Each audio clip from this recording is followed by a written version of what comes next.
Hi everyone, welcome to my YouTube channel. So my name is Nienke de Glas and in this video I will tell you all you need to know before you start writing your grant proposal. So I have been working as a postdoctoral researcher for 4 years now, and in this period I've written many grant proposals. And of course the majority of these were not successful. I will be completely honest with you, that is reality. Many of the large sponsors have a success percentage of 10 to 15%, so getting grants is not easy. So in the past few years I actually did obtain a few research grants, and it really taught me a lot about what aspects of my proposal writing made them successful. So in this video I will share 7 tips that I would have liked to know before I started all my grant writing. So let's get started.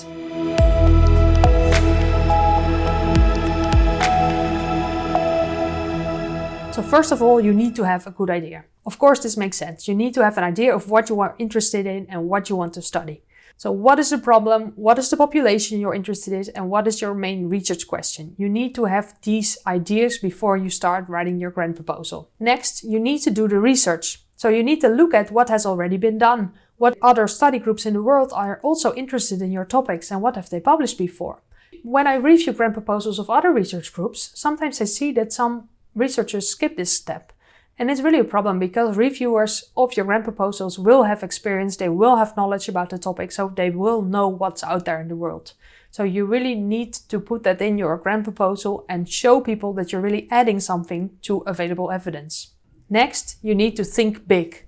So you can, of course, think about your topic of interest, the outcomes that you're studying, but also think about where do you want to be in 5 years? What will your research bring to people, patients, or study subjects in the future? And also, what will be the applications for other populations? And how can people in the whole world benefit from what you will do? You really need to think big here and show that in your grant proposal. On the other hand, you need to start small with your grants. So of course, when you have a brilliant idea, you can simply go to a large sponsor and apply for hundreds of thousands of dollars or euros. But obviously, large sponsors will only want to grant you this if they really believe that you will have success. And it helps if you've obtained some smaller, maybe easier to obtain funds in the past. So especially if your research group does not have experience with the research that you want to do, it helps if you start small, just getting a few $1,000 or a few €1,000 for your research. And then you can show to larger research funds that you've actually already obtained a little bit. You might even have a first pilot study that you've published or that you're doing at the moment of the grant. And then they will be more likely to fund your research. Also, it's really important that you read the rules and conditions of the sponsor that you're applying for. So many, for example, charities or government institutions have a quite specific aim in what they want to achieve.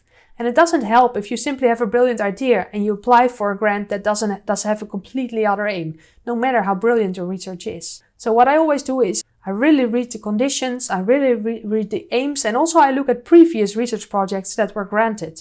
Often they are available on websites and you can look at which type of studies were sponsored in the past, because it helps you to think about how you can adapt your study design to fit more in the scope of the sponsor that you are applying for.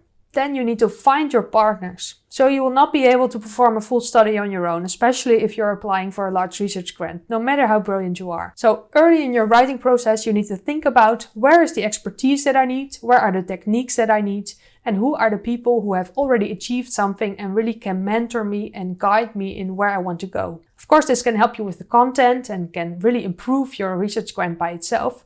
But also sponsors find it really important that your research is embedded in an institution where you can really pull it off. Also, it helps if you look outside of the boundaries of your own institution. So go to another institution where they do similar research, or even go to another country and find your partners there. It will really enlarge your chances of obtaining research funding. And finally, don't underestimate how much work it is and plan your writing.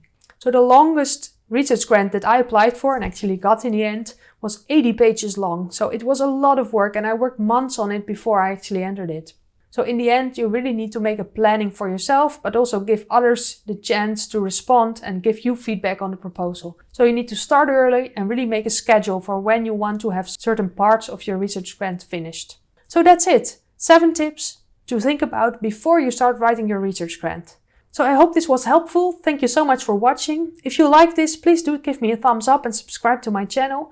And feel free to leave me any comments with feedback or additional questions. And also if you have certain topics that you would like me to cover in upcoming videos, feel free to leave them below in the comment box.